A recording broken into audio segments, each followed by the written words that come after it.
Apa kabar anak-anak? Semoga sehat selalu. Di sini Ibu ingin menjelaskan tentang materi Daulah Abbasiyah yang dimana minggu lalu telah Ibu terangkan. Jadi di sini Ibu hanya menceritakan sedikit atau mengulas kembali dan mereview kembali tentang dinasti Abbasiyah. Siap anak-anak untuk mendengarkan?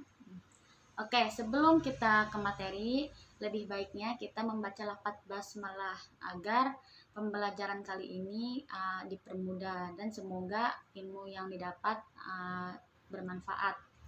Kita mulai dengan membaca lafaz basmalah. Bismillahirrahmanirrahim. Pada materi kali ini kita akan membahas Daulah Abbasiyah, yang dimana Daulah Abbasiyah ini merupakan satu pilar kejayaan yang dimiliki oleh umat Islam pada masa klasik atau pada masa lampau.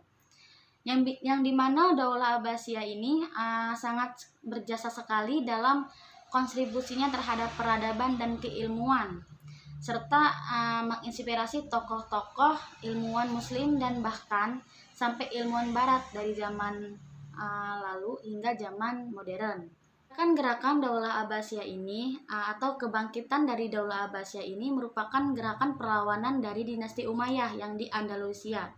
Pada masa kepemimpinannya yaitu kekhalifahan dari Khalifah Bani Umayyah yaitu yang bernama Hisyam bin Malik. Gerakan-gerakan tersebut menemukan momentumnya terhadap tokoh pemaksara Daulah Abbasiyah yakni Muhammad bin Ali, menjadikan kota Kufah sebagai pusat kegiatan rintisan kekuasaan yang baru.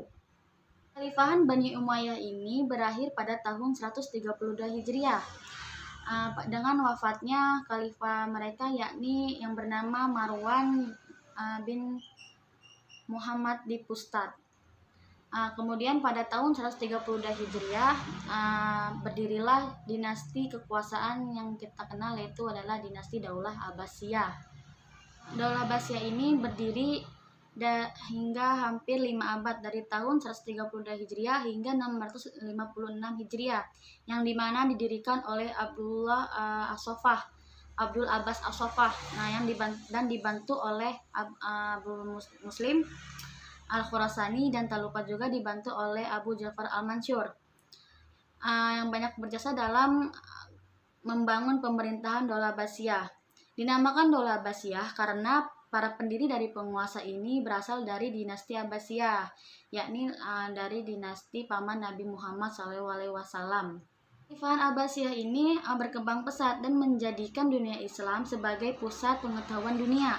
Kekhalifahan ini berkuasa setelah menghancurkan kekhalifahan sebelumnya, yakni Daulah Umayyah. Abul Abbas As-Saffah ini berhasil meruntuhkan Daulah Umayyah dan dilantik menjadi khalifah, dan berhasil memegang kekhalifahan ini selama 5 abad dan mengkonsolidasikan kembali kepemimpinan gaya Islam dan menyebarkan ilmu pengetahuan serta mengembangkan budaya Timur Tengah dalam gaya kepemimpinannya. Kekhalifahan Abbasiyah ini merupakan kelanjutan dari kekhalifahan sebelumnya, yakni Khalifah Daulah Umayyah, yang dimana Khalifah Abbasiyah ini didirikan oleh Abul Abbas As-Saffah dalam waktu kurun kurang lebih 132 Hijriah hingga 656 Hijriah. Pada pusat pemerintahan Daulah Abbasiyah ini, Abu Abbas As-Saffah ini sangat berbeda-beda, yang dimana baik dari segi politik, sosial, dan budayanya. Karena dalam pemerintahan ini terdapat 5 periode, yang dimana periode pertama yaitu kita kenal sebagai Persia pertama, dan yang kedua yaitu periode kedua kita kenal dengan Turki pertama, dan yang ketiga kita kenal dengan pengaruh Bani Buawiyah, dan yang keempat kita kenal dengan periode keempat yang dipengaruhi oleh dinasti Bani Saljuk, dan yang terakhir adalah periode kelima, yang dimana periode ini adalah periode yang bisa dibilang kehancuran atau kemunduran dari dinasti Abbasiyah. Tercatat dalam sejarahnya pada periode pertama yaitu menjadikannya dinasti Abbasiyah ini menjadikan masa keemasannya atau masa kejayaannya, yang dimana kurang lebih ada 9 khalifah yang memimpin pada periode pertama, yaitu yang pertama adalah Abu Abbas As-Saffah, yang kedua adalah Abu Ja'far Al-Mansur, yang ketiga adalah Muhammad Al-Mahdi, yang keempat adalah Musa Al-Hadi, yang kelima adalah Harun Ar-Rasyid, yang keenam adalah Abdullah Al-Amin, yang ketujuh adalah Abdullah Al-Ma'mun, yang kedelapan adalah Al-Mutasim Billah, dan yang terakhir adalah Abu Ja'far Al-Wasik. Dan awal dari periode kedua yaitu pengaruh dari Turki pertama. Sebenarnya di periode pertama ini, di khalifat terakhir ini telah bisa disebutkan atau dikatakan Khalifah Abu Ja'far Al-Wasik ini menyatakan pernyataan yang sangat krusial dengan menjadikannya Asyam sebagai wakil dari seorang perwira dari Turki.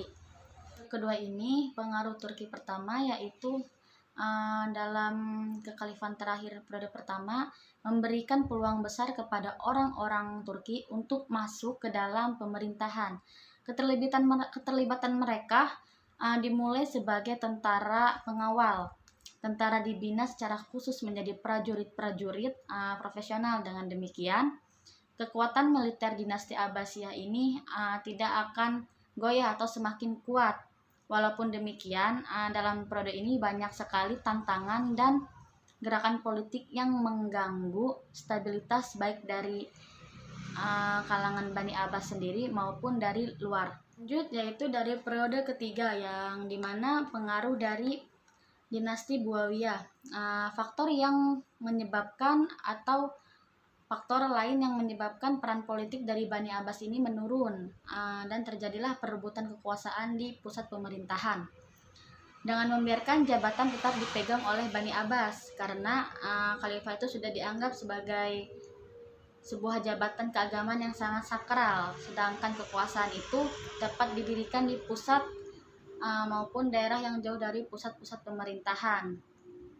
Di antara faktor lain yang menyebabkan peran politik dari Bani Abbas menurun ini yaitu adalah perebutan kekuasaan di pusat pemerintahannya. Dan yang keempat yaitu adalah periode keempat yang kita kenal sebagai pengaruh dari Bani Saljuk, yang dimana setelah jatuhnya kekuasaan Bani Buawiyah ke tangan Bani Saljuk atau Salajiko Al-Kubro, posisi dan kedudukan dari Khalifah Abbasiyah ini sedikit lebih baik.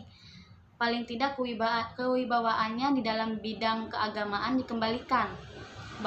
Bahkan mereka harus terus menjaga keutuhan dan keamanan untuk membendung paham Syiah dan mengembangkan manhaj Sunni yang dianut oleh mereka dalam Bani Saljuk. Berakhirnya Bani Saljuk atas Baghdad atau Khalifah Bani Abbasiyah merupakan awal dari periode kelima, yang dimana periode ini Khalifah Abbasiyah tidak lagi berada di bawah kekuasaan manapun. Walaupun banyak sekali dinasti Islam berdiri dan diantaranya yang cukup besar, namun yang terbanyak adalah dinasti kecil. Para Khalifah Abbasiyah sudah merdeka dan berkuasa kembali, tetapi hanya di Baghdad dan sekitarnya. Pada masa inilah tentara Mongol dan Tatar menyerang Baghdad. Kemudian Baghdad dapat direbut dan dihancur-lantahkan tanpa perlawanan yang berarti. Kehancuran Baghdad ini akibat serangan tentara Mongol adalah awal babak baru dalam sejarah Islam yang disebut dengan masa pertengahan. Adapun kesimpulan dari materi kita kali ini yaitu adalah kemajuan politik dan kebudayaan yang pernah dicapai oleh pemerintahan Islam pada masa klasik adalah kemajuan yang tidak ada tandingannya kala itu. Pada masa ini, pemerintahan atau kemajuan politik ini berjalan seiring dengan kemajuan dan peradaban serta kebudayaannya, sehingga Islam mencapai pada masa keemasan, kejayaan dan kegemilangannya. Pada masa keemasan ini mencapai puncaknya terutama pada masa kekhalifahan Bani Abbasiyah yang pada periode pertama. Namun setelah periode pertama ini berakhir, peradaban Islam juga mengalami masa kemunduran. Kurang lebihnya mungkin hanya itu saja yang dapat Ibu sampaikan. Mari kita akhiri pembelajaran kita ini dengan membaca lafaz hamdalah. Alhamdulillahirabbil alamin. Kurang lebihnya Ibu mohon maaf sekali lagi. Wassalamualaikum warahmatullahi wabarakatuh.